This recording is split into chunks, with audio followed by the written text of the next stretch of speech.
राष्ट्रगीत वंदे मातरम को लेकर केंद्र सरकार ने नए दिशा निर्देश जारी किए हैं। इसके बाद देश भर में राजनीति और सामाजिक बहस तेज हो गई है। गृह मंत्रालय की ओर से जारी आदेश के मुताबिक अब आधिकारिक कार्यक्रमों में राष्ट्रगान यानी जन गण मन से पहले राष्ट्रीय गीत वंदे मातरम का पूर्ण 6 अंतरा संस्करण अनिवार्य रूप से बजाया जाएगा। इस संस्करण की कुल अवधि लगभग 3 मिनट 10 सेकंड की होगी। अब तक आमतौर पर वंदे मातरम के केवल पहले दो अंतरे ही गाए जाते थे, लेकिन नए आदेश के अनुसार इसके सभी 6 अंतरे बजाए जाएंगे, जिनमें वे 4 छंद भी शामिल हैं, जिन्हें वर्ष 1937 में कांग्रेस ने आधिकारिक प्रयोग से अलग कर दिया था। गृह मंत्रालय के आदेश के अनुसार यह नियम राष्ट्रीय ध्वज फहराने, राष्ट्रपति के आगमन, उनके भाषण, राष्ट्र के नाम संबोधन जैसे कि और सरकारी समारोह, सरकारी स्कूलों का कार्यक्रम और अन्य औपचारिक आयोजनों में अनिवार्य रूप से लागू होगा। जब किसी कार्यक्रम में वंदे मातरम और राष्ट्रगान दोनों हों तो पहले वंदे मातरम और उसके बाद जन गण मन गाया जाएगा। दोनों गीतों के दौरान सभी व्यक्तियों का सम्मान से इस दौरान खड़ा रहना होगा। शैक्षणिक संस्थानों को दैनिक प्रार्थना या विशेष कार्यक्रम में वंदे मातरम को बढ़ावा देने का निर्देश दिया गया है। हालांकि सिनेमा हॉल को इन नियमों से बाहर रखा गया है, यानी फिल्मों से पहले वंदे मातरम बजाना या दर्शकों का खड़ा होना अनिवार्य नहीं होगा। सरकार का कहना है कि इस कदम का उद्देश्य छात्रों और आम नागरिकों में राष्ट्रीय प्रतीकों के प्रति सम्मान और जागरूकता, देशभक्ति की भावना को बढ़ावा देना है। गृह मंत्रालय का मानना है कि राष्ट्रगीत को उसकी पूर्ण गरिमा के साथ प्रस्तुत किया जाना चाहिए। गौरतलब है कि वंदे मातरम की रचना बंकिम चंद्र चटर्जी ने 7 नवंबर 1875 को अक्षय नवमी के अवसर पर की थी। ये गीत भारत के स्वतंत्रता संग्राम के दौरान राष्ट्रीय चेतना का प्रमुख प्रतीक रहा। मूल गीत में 6 पद हैं, जिनमें 2 संस्कृत और 4 बंगाली में हैं। हालांकि बंगाली पदों में भी संस्कृत शब्दों का व्यापक प्रयोग किया गया है। सरकार के इस फैसले पर मुस्लिम संगठनों ने आपत्ति जताई है। जमीयत उलेमा हिंद ने इसे धार्मिक स्वतंत्रता पर हमला बताया है।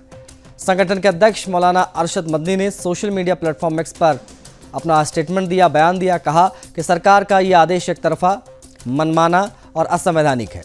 उन्होंने कहा कि मुसलमान किसी को भी वंदे मातरम गाने से नहीं रोकते, लेकिन इसके कुछ छंदों में मातृभूमि को देवता के रूप में प्रस्तुत किया गया, जो कि इस्लामिक आस्था के विपरीत है।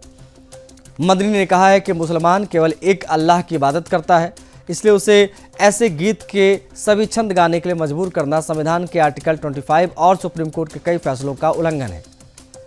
उन्होंने ये भी आरोप लगाया है कि यह फैसला देशभक्ति के नाम पर राजनीतिक एजेंडा चलाने और बुनियादी मुद्दों से ध्यान भटकाने की कोशिश है। राजनीतिक विश्लेषकों का मानना है कि सरकार का ये कदम राष्ट्रीय पहचान और सांस्कृतिक प्रतीकों को मजबूती देने की रणनीति का हिस्सा है, जबकि विरोधी पक्ष इसे धार्मिक स्वतंत्रता में हस्तक्षेप के रूप में देख रहे हैं। विशेषज्ञों का कहना है राजनीतिक बहस का बड़ा केंद्र बन सकता है, खासकर तब जब कई राज्यों में चुनावी माहौल बन रहा है। वंदे मातरम को लेकर केंद्र सरकार की नई गाइडलाइंस ने देशभक्ति, संविधान, धार्मिक स्वतंत्रता, राष्ट्रीय एकता जैसे संवेदनशील मुद्दों को एक बार फिर बहस के केंद्र में ला दिया है।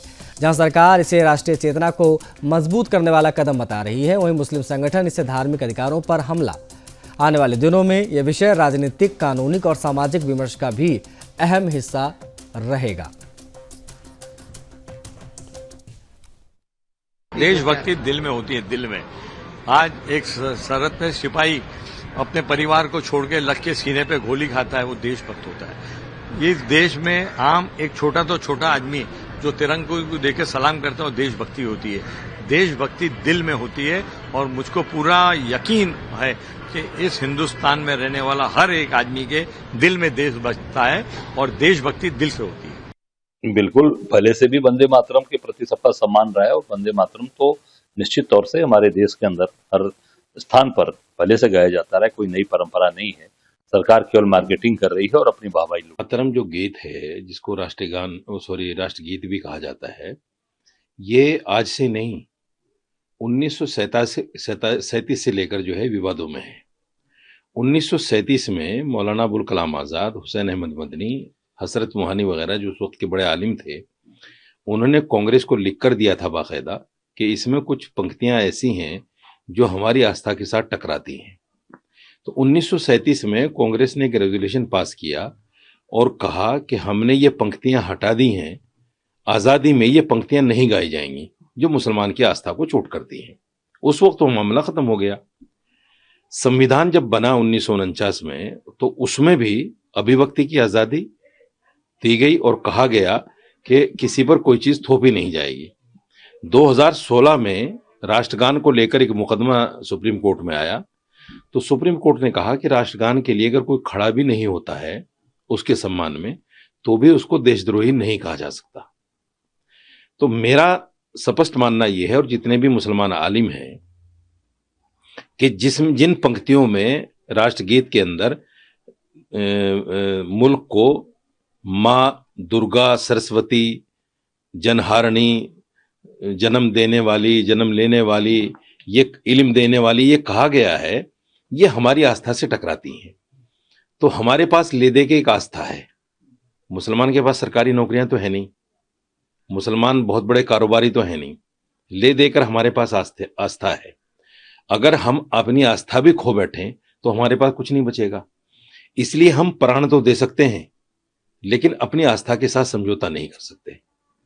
वंदे मातरम पर आप मुझसे सवाल पूछते हैं, सवाल सरकार से पूछना चाहिए कि क्या भारत सरकार, मोदी सरकार जो है, वो जन गण मन को रिप्लेस करके वंदे मातरम को लाना चाहती?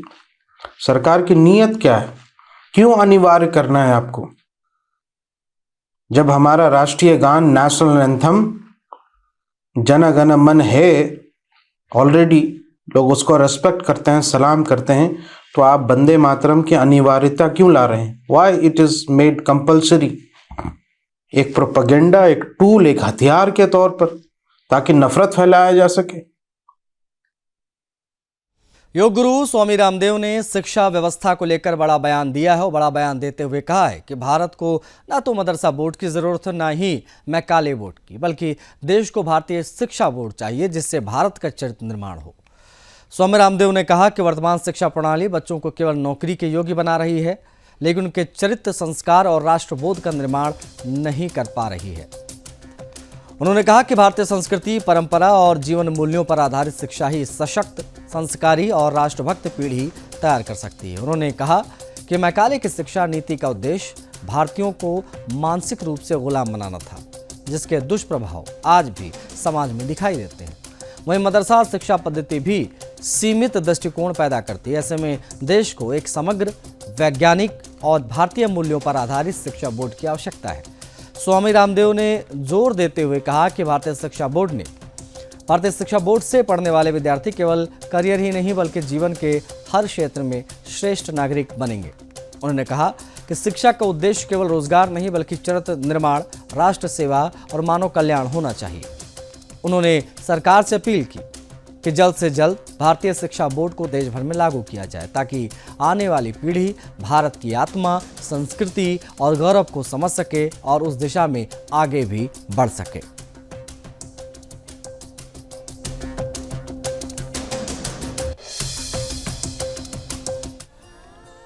स्वामी श्रद्धानंद जी के बलिदान दिवस की जयंती पर हमने सबसे एक ही बात कही, हम सबके पूर्वज एक हैं, सभी समान हैं, सभी महान हैं, सभी जाति वर्ग समुदायों का देश की आजादी से लेकर के देश के उत्थान में योगदान है। सभी जाति वर्ग समूह के लोगों से कुछ गलतियां हुई है, एक दूसरे को गाली गलौज न करके, एक दूसरे को ऊंचा नीचा न करके सब भारत को आगे बढ़ाने के लिए काम करेंगे। और इस संकल्प के साथ हम सब ऋषि ऋषिकाओं के वंशधर हैं। एक भाई यहाँ जो वेद मंत्र बोल रहे थे, मुस्तफा, और बांसुरी बजा रहे थे, हमने कहा ये सनातनी मुसलमान, कोई सनातनी हिंदू है, कोई सनातनी मुसलमान है, कोई सनातनी सिख है, कोई सनातनी जैन है, कोई सनातनी बौद्ध है। क्यों? हम सबके पूर्वज जब एक हैं तो हमारी संस्कृति, हमारी प्रकृति, हमारी विरासत साझी है और इस भाव चेतना के साथ ये देश आगे बढ़ेगा। तो एक भारत और श्रेष्ठ भारत का जो सपना है प्रधानमंत्री जी का वो भी पूरा होगा। सरदार वल्लभ भाई पटेल का सपना पूरा होगा। सब वीर वीरांगनाओं का, ऋषि शिक्षाओं का सपना पूरा होगा। मध्य प्रदेश के मुख्यमंत्री डॉक्टर मोहन यादव ने वंदे मातरम को लेकर केंद्र सरकार के फैसले की सराहना की। उन्होंने कहा कि भारत सरकार द्वारा लिया गया यह निर्णय अत्यंत सराहनीय और ऐतिहासिक है। मुख्यमंत्री ने प्रधानमंत्री मोदी को इसके लिए धन्यवाद दिया, केंद्र सरकार को बधाई दी। सीएम मोहन यादव ने कहा कि हर सरकारी कार्यक्रम में राष्ट्रगान जनगण मन से पहले वंदे मातरम का गायन किया जाना देशभक्ति की भावना को मजबूत करेगा। उन्होंने कहा कि यही वो मंत्र है जिसने आज़ादी की लड़ाई के दौरान देशवासियों को ऊर्जा दिया, स्वतंत्रता सेनानियों के संघर्ष को ताकत प्रदान की इस गीत ने। मुख्यमंत्री ने कहा कि इस फैसले को मध्य प्रदेश सरकार तुरंत प्रभाव से लागू कर रही है। उन्होंने इसे राष्ट्रीय चेतना को सुदृढ़ करने वाला कदम बताया। पूर्ववर्ती काल के तमाम स्वतंत्र यशस्वी प्रधानमंत्री श्रीमान नरेंद्र मोदी जी ने बहुत अच्छा निर्णय लिया है। भारत सरकार के द्वारा गृह मंत्रालय से आदेश भी निकल गए। मैं माननीय प्रधानमंत्री जी को, माननीय गृहमंत्री जी को, पूरी सरकार को बधाई देना चाहूंगा। वंदे मातरम की पुनर्प्रतिष्ठा करने के साथ उन्होंने जो निर्णय लिया है कि पूरे देश के अंदर पूरा वंदे मातरम का गायन हर कार्यक्रम के साथ जनगण मन के पहले किया जाएगा, ये सच में वंदनीय निर्णय है। इस निर्णय के करने से आजादी के पूर्ववर्ती काल के तमाम स्वतंत्रता सेनानी, सभी बलिदानी, क्रांतिकारी, सबके लिए जिस मंत्र ने आजादी के संघर्ष की ताकत को बढ़ाया, उसकी पुनर्प्रतिष्ठा सच में प्रशंसनीय है। मेरी अपनी ओर से बधाई। हमारी सरकार तुरंत उसको लागू करने वाली है। जनगण मन और वंदे मातरम दोनों का आनंद आएगा। प्रदेश की राजधानी भोपाल में लोक निर्माण विभाग यानी पीडब्ल्यूडी के एक अहम कार्यक्रम में मुख्यमंत्री डॉक्टर मोहन यादव शामिल हुए। इस अवसर पर लोक निर्माण मंत्री राकेश सिंह भी विशेष रूप से मौजूद रहे। कार्यशाला में लोक निर्माण विभाग परियोजना क्रियान्वयन इकाई यानी PIU, मध्य प्रदेश सड़क विकास निगम और मध्य प्रदेश भवन विकास निगम के लगभग 2000 से अधिक अभियंता और तकनीकी अधिकारी शामिल हुए। कार्यक्रम के दौरान प्रशिक्षण कैलेंडर और परियोजना प्रबंधन पुस्तक का विमोचन हुआ। साथ ही परियोजना प्रबंधन प्रणाली 2.0 डिजिटल प्लेटफॉर्म का प्रदर्शन कर इसका औपचारिक शुभारंभ किया गया। मुख्यमंत्री ने कहा कि डिजिटल प्रबंधन प्रणाली से परियोजनाओं की निगरानी और क्रियान्वयन में पारदर्शिता बढ़ेगी, जिससे विकास कार्यों की गुणवत्ता और गति दोनों में सुधार आएगा।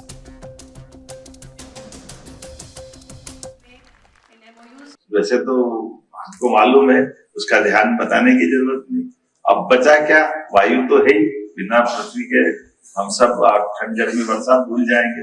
वायु पे पृथ्वी का एहसास तो उनके कारण से ही है। और आकाश में तो पृथ्वी घूम ही रही है। तो ये हमारे लिए पांचों तत्व एक तत्व के अंदर आ गए और क्रमशः ऐसी सारी चीजों के लिए है। लेकिन इन सारी बातों के साथ करते करते हम सब जो मन, बुद्धि और अहंकार, ये विभाग की कार्यशाला यहाँ से चालू हो रही। हमको ये सारे मिले हुए तत्वों के साथ आधुनिक सृष्टि में विज्ञान के सुसंगत प्रयोगों के आधार पर मन को उसके लायक बनाए रखे कि हाँ, मुझे काम करना है, पूरी क्षमता के साथ करना है। और क्षमता योग्यता के साथ करते हुए ये सारे विभाग के अंदर जब मैं वो काम करके दिखाऊं तो लगे कि हाँ, ये मेरे काम के आधार पर मेरी पहचान बनती है।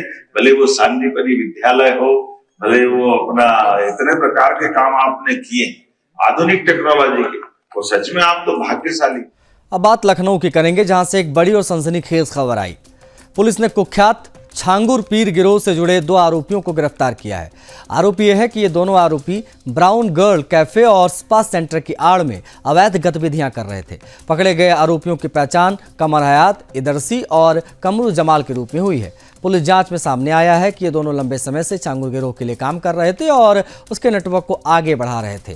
पुलिस के अनुसार कमर हयात इदरसी ब्राउन गर्ल कैफे के नाम से एक स्पा सेंटर चला रहा था, जहां युवतियों को बहला फुसलाकर नशीली दवाएं खिलाई जाती थी। इसके बाद उनकी अश्लील वीडियो बनाई जाती थी, उनको ब्लैकमेल किया जाता था।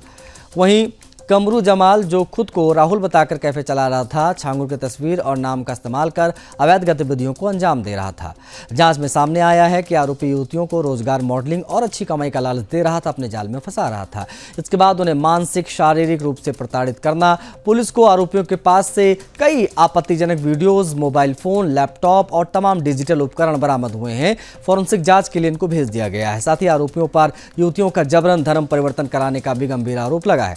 पुलिस के मुताबिक कुछ पीड़िताओं के बयान भी ले लिए गए हैं, जिनमें बताया गया है कि उन्हें दबाव, डर और ब्लैकमेलिंग के माध्यम से धर्म बदलने के लिए मजबूर किया गया। इस पूरे मामले को लेकर पुलिस बेहद सतर्क है और इस संगठित अपराध गिरोह से इसे जुड़ा मानकर जांच आगे बढ़ा रही है। गौरतलब है कि मुख्य सरगना छांगुर जेल में है, लेकिन उसके नेटवर्क के कई गुर्गे अभी भी सक्रिय हैं। लखनऊ का ये मामला इसी कड़ी का एक हिस्सा माना जा रहा है। पुलिस अधिकारियों का कहना है कि ये गिरोह अलग अलग शहर में कैफे, स्पा और ब्यूटी पार्लर की आड़ में इस प्रकार की गतिविधियों में लिप्त है, अवैध धंधे चला रहा है। लखनऊ पुलिस की क्राइम ब्रांच और स्थानीय थाना पुलिस ने संयुक्त कार्रवाई करते हुए आरोपियों को गिरफ्तार किया। पूछताछ में कई चौंका देने वाले खुलासे होने की उम्मीद है। पुलिस ये भी जांच कर रही है कि इन नेटवर्क से और कौन कौन लोग जुड़े हैं और किन किन शहरों में इस तरह के सेंटर संचालित किए जा रहे हैं। पुलिस अधिकारियों ने साफ कहा है कि इस पूरे मामले में किसी को भी नहीं बख्शा जाएगा। गिरोह से जुड़े हर व्यक्ति को चिन्हित कर कड़ी से कड़ी कार्रवाई की जाएगी। वहीं प्रशासन ने आम लोगों से अपील की है कि अगर कहीं इस तरह के संदिग्ध गतिविधियों की जानकारी मिले तो तुरंत पुलिस को सूचित करें। इस कार्रवाई से ये साफ हो गया है कि भले ही छांगुर सलाखों के पीछे है, लेकिन उसके नेटवर्क को पूरी तरीके से खत्म करने के लिए पुलिस अब बड़े स्तर पर अभियान चलाने की तैयारी कर रही है।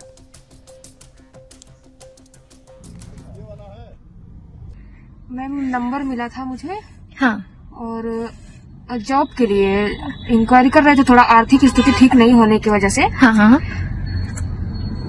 तो ये जॉब दिलवाने के लिए massage centre, men's massage centre में जॉब दिलवा, ये लखनऊ में भी है और भी है। इनको कांटेक्ट होता है इन लोगों का। हाँ हाँ। पूरा भेजते रहते, इधर उधर लड़की लोगों को भेजते रहते हैं। और ये ऐसा जो है काम में डाल दिए, गलत गलत काम होता है उसमें। अच्छा। इनका नाम, ये नाम राहुल बताते हैं। वो एक लड़का मुस्लिम होता है बट वो राहुल बताता है। फिर उसके बाद में जब ज्यादा थोड़ा सा टाइम होता है तो उसका बारे में ज्यादा जानकारी जो मिलता है तो उसमें वो उसका आईडी मतलब मैम गलती से धोखे से मुझे मिलता है। अच्छा। तब मुझे पता चलता है कि ये मुस्लिम है। और ये MD कमरू जमाल। फिर उसके बाद मैंने इस चीज का मतलब नाम छुपाया तो उसका विरोध किया। ये आप अपना नाम क्यों छुपाए? तो वो जो है बोलता मेरा यही राहुल नाम है, आप नहीं मानो तो फोटो साक्षी के तौर पर दिखाता, बोलता आईडी दूसरे का था। पहले तो बहुत छुपाने का प्रयास करता, जिसमें फोटो दिखाता वो फोटो भी हिंदू का जैसा। बढ़ेंगे आगे, अगली खबर के जनमत में होगी बात। देश भर से किन्नर समुदाय से जुड़े कई विवादित मामलों की लगातार खबरें आ रही हैं। जी हाँ, जबलपुर, सागर और इंदौर में किन्नर समुदाय के भीतर दबाव, उत्पीड़न और धर्मांतरण से जुड़े मामलों की चर्चाएं सार्वजनिक रूप से होने लगी हैं। भोपाल में भी किन्नरों के एक समूह द्वारा दूसरे समूह पर कथित तौर पर कन्वर्जन के दबाव और मानसिक प्रताड़ना के आरोप लगे हैं, जो हाल के दिनों में चर्चा का विषय बने हुए हैं। इसी बीच बीते दिनों किन्नरों के एक समूह ने कथित रूप से कट्टर सोच रखने वाले किन्नरों की मानसिकता पर रोक लगाने की कोशिश की। आपसी भाईचारे और संवाद का प्रयास हुआ। इस पहल को लेकर संस्कृति बचाओ मंच ने विरोध जताया। संस्कृति बचाओ मंच के अध्यक्ष चंद्रशेखर तिवारी ने कहा कि यदि कुछ किन्नर स्वयं को किसी धर्म या समुदाय से नहीं जोड़ते हैं तो वे केवल हिंदू समाज के विवाह, सगाई, मांगलिक कार्यक्रमों में ही यजमान बनकर बधाई दक्षिणा क्यों लेते हैं। उन्होंने कहा कि यदि किन्नर समुदाय स्वयं को सेकुलर मानता है तो उसे सभी धर्मों और समुदायों के पर्वों जैसे ईद और क्रिसमस पर भी समान रूप से सहभागिता करनी चाहिए, बधाई लेनी चाहिए, दक्षिणा लेनी चाहिए। तिवारी ने स्पष्ट किया कि समाज में समरसता और संतुलन बनाए रखने के लिए सभी समुदायों को एक समान दृष्टि से देखना आवश्यक है।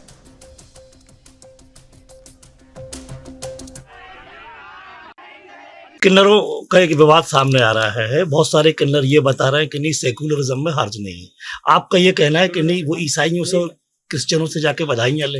देखिए, श्री हिंदुत्व समिति पिछले 2 दिनों से जो किन्नरों का विवाद चल रहा है, जिसमें किन्नर जिहाद कहा जा रहा है, उस पर अपनी प्रतिक्रिया में ये कह रहा है कि किन्नर की कोई जात नहीं होती। किन्नर हिंदू में भी पैदा होता है, ईसाइयों में भी पैदा होता है, मुस्लिम में भी पैदा होता है। और अगर किन्नर जिहाद की अगर बात करोगे तो बख्शिश देने वाला कौन सा समाज है? तो हिंदू समाज है। हमारे घर में शादी विवाह होती है, हमारे घर में बालक बालिका होती है, हमारे घर में कोई कुछ। बढ़ेंगे आगे। जशपुर जिले के फरसाबहार थाना क्षेत्र अंतर्गत शासकीय उच्च स्तर माध्यमिक विद्यालय किरसई में एक शिक्षक द्वारा छात्र छात्राओं को बाइबिल वितरित किए जाने का मामला सामने आया है। प्रकरण को गंभीरता से लेते हुए विद्यालय प्रबंधन ने संबंधित शिक्षक को कारण बताओ नोटिस जारी किया है। प्राप्त जानकारी के अनुसार विद्यालय में पदस्थ लेक्चरर दीपक तिग्गा पर आरोप है कि 10 फरवरी को वे निर्धारित समय से विलंब से विद्यालय पहुंचे और प्राचार्य से अनुमति लिए बिना सीधे क्लास में चले गए। आरोप है कि उन्होंने कक्षा में उपस्थित छात्र छात्राओं को बाइबिल की छोटी छोटी पुस्तकें वितरित की। मामले की जानकारी मिली, विद्यालय प्रशासन ने जांच की। पूछताछ के दौरान छात्रों के पास से कुल 14 बाइबल की पुस्तकें बरामद की गई। इसके बाद प्राचार्य द्वारा संबंधित शिक्षक को 1 दिवस के भीतर स्पष्टीकरण प्रस्तुत करने के निर्देश देते हुए कारण बताओ नोटिस दिया गया। विद्यालय प्रबंधन ने पूरे घटनाक्रम की जानकारी जिला शिक्षा अधिकारी DEO को भेजते हुए आवश्यक कार्रवाई की अनुशंसा की। इस संबंध में फरसाबहार विकासखंड शिक्षा अधिकारी दुर्गेश देवांगन ने बताया कि उन्हें मामले की सूचना प्राप्त हुई है। प्रारंभिक जांच के आधार पर उच्च अधिकारियों को प्रस्ताव भेज दिया गया है। साथ ही जिला शिक्षा अधिकारी एवं कलेक्टर जशपुर को भी पूरे प्रकरण से अवगत करा दिया गया है। नियमानुसार आगे की कार्रवाई की जाएगी। फिलहाल प्रशासनिक स्तर पर मामले की विस्तृत जाँच जारी है। शिक्षक के जवाब के आधार पर आगे की कार्रवाई तय की जाएगी। कक्षा 11वीं और 12वीं आर्ट में बच्चे को वितरण किया जा रहा था श्री दीपक तिग्गा व्याख्याता के द्वारा, और इसमें पता चला कि ये गैर ईसाई बच्चे को भी वितरण किया गया था। मेरे द्वारा पूछा गया तो बच्चे स्वीकार किया और उसको बरामद करके जब्त किया गया। फतिमा मैडम के द्वारा, वो आपका ईसाई धर्म से ही संबंधित रखते हैं, नहीं ईसाई नहीं हिंदू धर्म से संबंधित रखते हैं। बिल्कुल हुई सर, और जैसे ही बोला गया तो उन्होंने तुरंत उनके द्वारा वापस कर दिया गया। उन्होंने बिल्कुल शराब पी के भी स्कूल में आते हैं और अध्यापन कार्य वगैरह उनके द्वारा सही ढंग से नहीं कराया जाता है। हाँ, पहले भी मैं कारण बताओ नोटिस दे चुका हूँ। इसी के साथ जनमत में आज के लिए बस इतना ही। मुझे आज्ञा दीजिए। जय हिंद।